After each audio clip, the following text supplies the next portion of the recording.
আমার মেয়ে কি সুন্দর খাট ফাট গোছাচ্ছে, দেখেছেন কি সুন্দর শিখে গেছে আমার মেয়ে। এই যে খাট গুছিয়েছে আজকেও।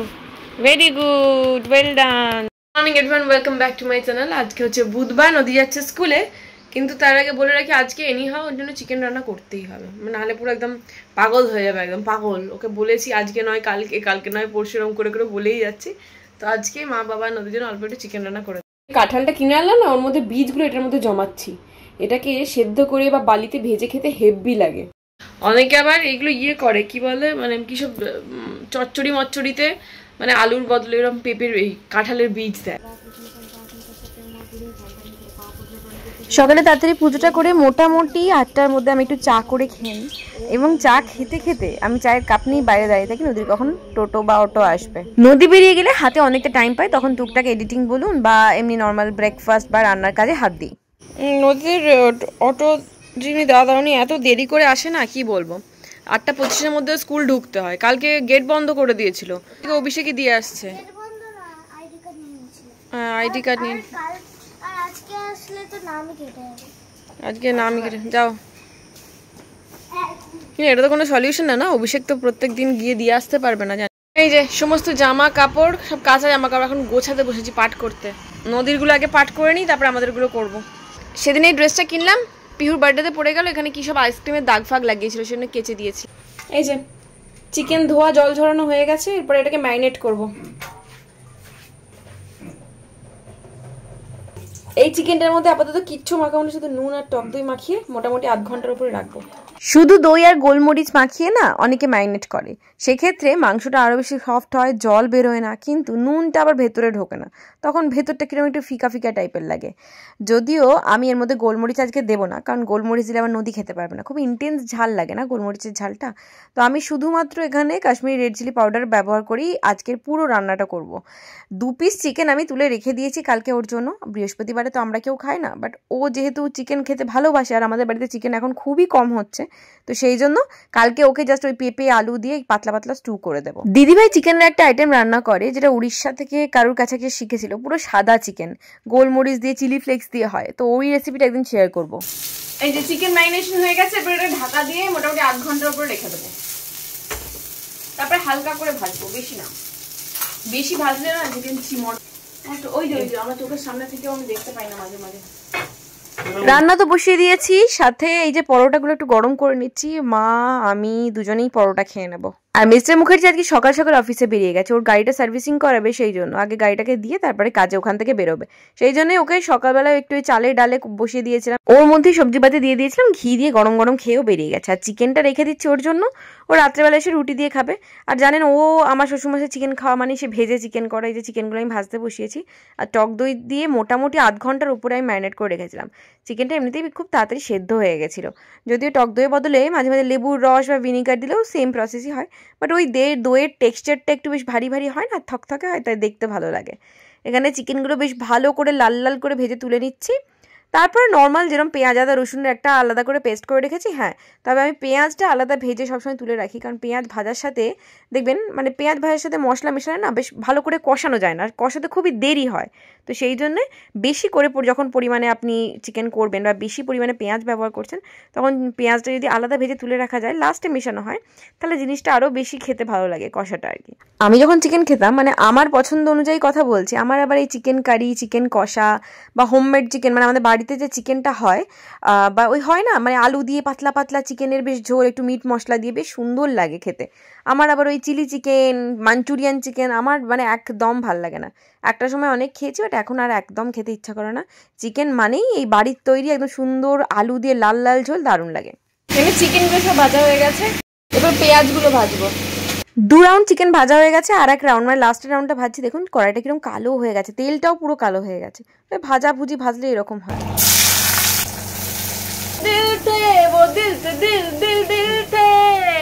আমি রান্না করছি আর ওইদিকে সুলতা দিকে গান শোনাচ্ছি।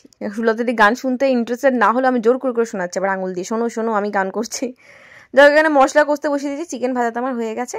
এবার ভালো করে মশলাটা কষিয়ে জাস্ট চিকেনের সঙ্গে বেশ কিছুক্ষণ ধরে নাড়িয়ে নাড়িয়ে চিকেনের সাথে কষাবো। তারপরে অল্প একটু জল ঢেলে যেরকম কষা করতে হয় করবো। ও মা, কষা করে চিকেনটা নামিয়েছি, তখন আমার শাশুড়ি মা বললো আজকে ঝোল করলি না কেন?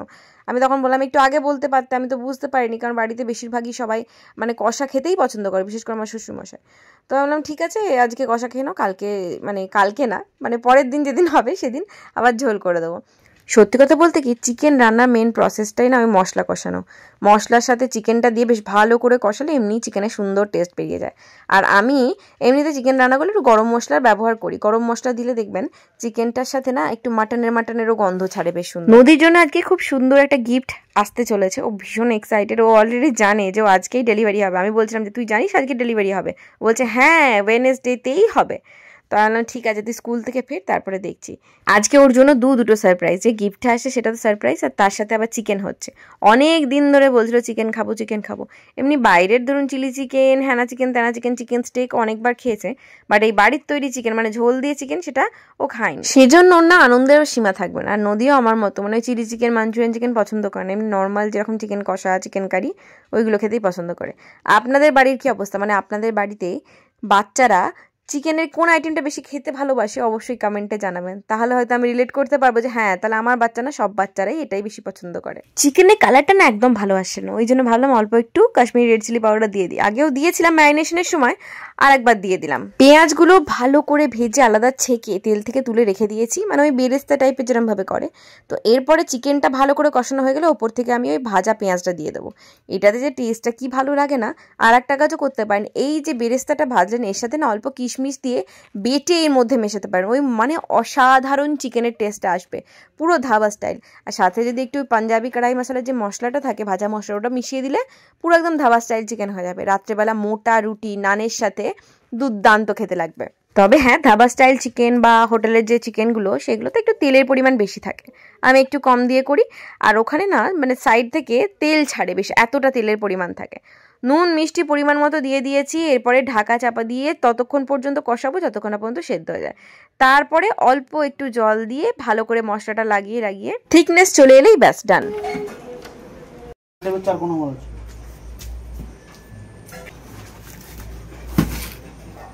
পিহুর বার্থডেতে পিহু একটা বোধহয় স্কেট স্কুটার টাইপের কিছুটা পেয়েছিল। যদিও পিহুর বার্থডে বলবো না, নদীর ইচ্ছা, ওর যখন প্রায় 3-4 বছর বয়স তখন থেকে ওর স্কেট স্কুটার চাপার ভীষণ ইচ্ছে। এবার আমরা না ভয় পেতাম যে পড়ে গিয়ে যদি দাঁত ফাঁত ভেঙে যায়, মুখ থুবড়িকে পড়ে, বাট আলটিমেটলি পিহুর বার্থডেটা যাওয়ার পর থেকে ওর এত বায়না ধরেছে, তো অভিষেক আবার একটা স্কেট স্কুটার অর্ডার দিল। তো এটা না অ্যাসেম্বল করা একটু টাফ, কারণ যদি প্লাস না থাকে তখন একা হাতে না পুরোটা করা যায় না। তো আমি তোর মধ্যে জাস্ট একটু স্ট্রাকচারটা দাঁড় করানোর জন্য যেটুকু পারলাম করলাম, বাট এটা না আলটিমেটলি একটা প্রবলেম হচ্ছিলো, মানে স্ট্যান্ডটা যেটা সেটা ঠিকঠাক জায়গায় বসেনি, তো সেই জন্য চালানোরও অসুবিধা হচ্ছিলো, নদী ঠিকঠাক চালাতেও পারছিল না। তো প্রো লেভেলের কাউকে ডাকতে হবে যেটা পুরোপুরি ফিক্স করবে, আমি জাস্ট উঠিয়ে স্ট্রাকচারটা দাঁড় করিয়েছিলাম। এই জিনিসটা প্রথম আমরা কোথায় দেখেছিলাম বলুন তো? আমরা 90s কিডেরা আমরা দেখেছিলাম প্রথম কোই মিল গিয়া সিনেমাটাতে, ঋত্বিক এটা চালিয়ে যাচ্ছিল, তখন আমাদের এটা নজরে এসেছিল। কিন্তু তখন এটা আমাদের মাথাতেও আসেনি যে এটা আমাদের কিনতে হবে বা আমাদের দাও, আমরা বায়না, এই ধরনের জিনিসগুলো ছিলই না আমাদের। গরম করে চলে যাবো কোন মার দিয়ে।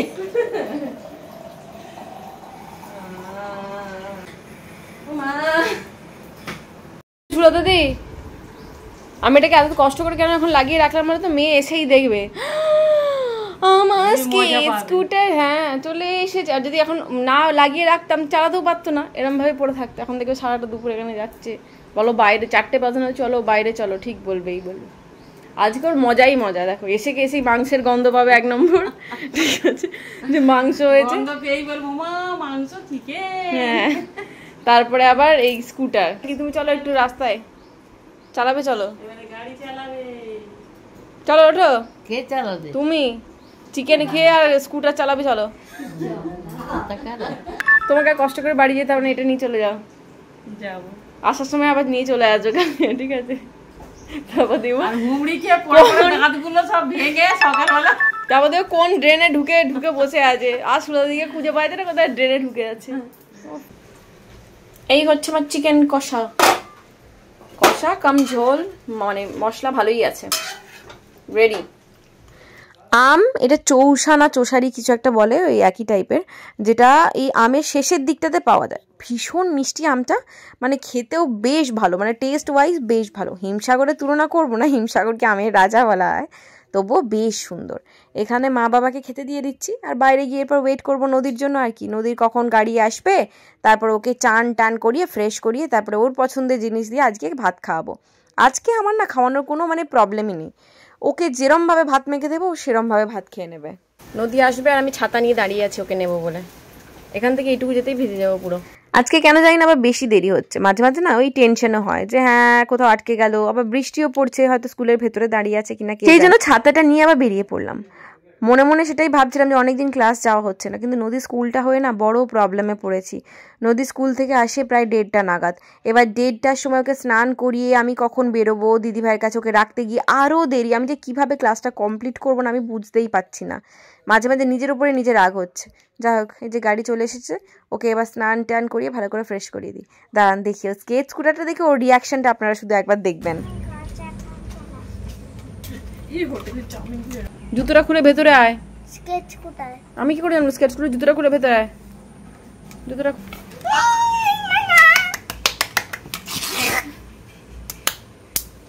খুলে ভেতরে আয়। আর বলবেন না, আমি খেয়ে দিয়ে উঠেছি, তারপরেই জামাইবাবু ফোন পেলাম, মানে আমার মেজো জামাইবাবু, মেজদির বর।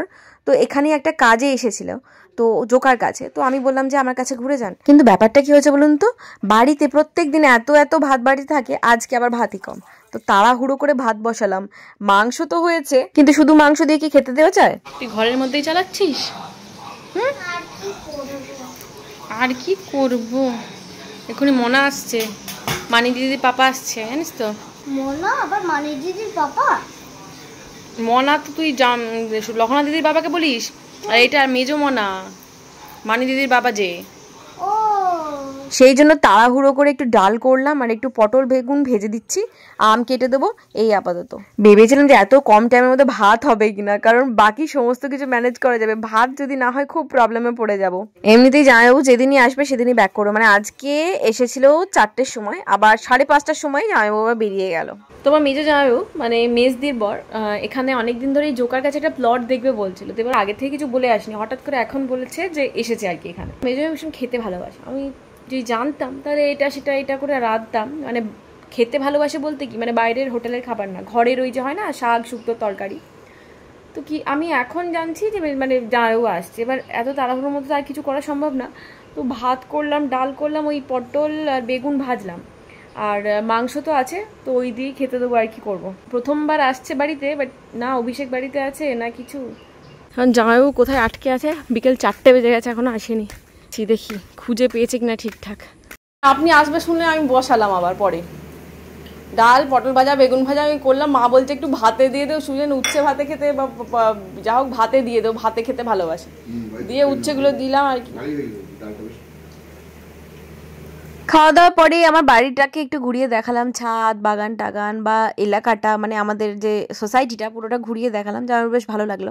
তারপরে রেস্ট নিয়ে আমি অটোকে ফোন করলাম, জামাইবাবু যেখান থেকে বাসে উঠবে সেখানে পৌঁছে দেওয়ার জন্য, বাট অটোটা আসতে না বেশ টাইম লাগাচ্ছিল। জামাইবাবু তখন নদীর সাথে বসে বসে একটু গল্প করছিল, আর আমি টুকটাক আমার কাজগুলো এগোচ্ছিলাম। যদিও জামাইবাবু এখান থেকে আরামবাগ ফিরবে না, জামাইবাবু নিজের বাড়ি যাবে। নিজের বাড়িতে এখন জামাইবাবু কেউ নেই সেরকম, মানে মা বাবা দুজনেই মারা গেছেন, এখন ভাইয়ের বউয়েরা এরকম থাকে। তাও সব ভাই না, বোধহয় এক ভাই থাকে। একটা সময় যখন প্রথম মেজদির বিয়ে হয়, তখন ওই মেজদিদের যে বাড়িটা শ্বশুর বাড়ি, এত মানে সব লোকজন থাকতো, এত ভরপুর, মানে পুরো যাকে বলে একদম ঘোরতর সংসার একটা। এখন একটু ফাঁকার দিকেই আছে বলতে গেলে। দাদা কাছে রেখে যাবো অ্যাডভান্স, বল কি বলে হ্যাঁ বাইরে দিয়ে গেটটা, তো এখান থেকে একটু জাম হয়ে যাবে। করে নিয়ে আসছি। এটাও হবে, হ্যাঁ এটাও হবে, কিন্তু এখান থেকে নামার অসুবিধা হবে। টাটা করে দাও।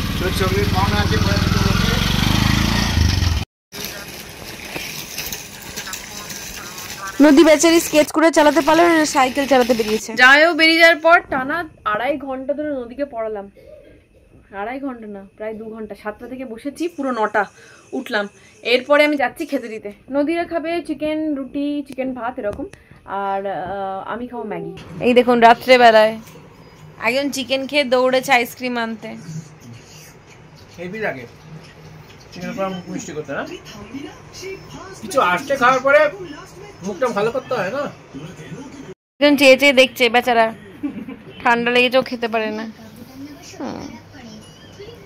নেদো আমার নেদো চেয়ে চেয়ে দেখছো, আমি চেয়ে চেয়ে দেখি সারাদিন আজ ওই শোকে বাগুনে রঙিন।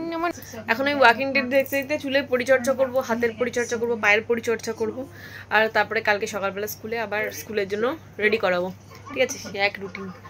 চুলে তেল দিতে দিতে আজকে এই ব্লগটা এখানে শেষ করছি। দেখা হচ্ছে নেক্সট ব্লগে। ভালো থাকবেন, সুস্থ থাকবেন, সবাইকে ভালো রাখবেন। হাতের পরিচর্যা বলতে এই যে হাতে নিভিয়া ক্রিমটা লাগিয়ে শোবো, কিন্তু হাত তো নরম থাকে। চুলে লাগাবো কেশ পল্লব হেয়ার অয়েল, পায়ের গোড়ালিতে লাগাবো বডি ওয়াইজের এই রোল অনটা।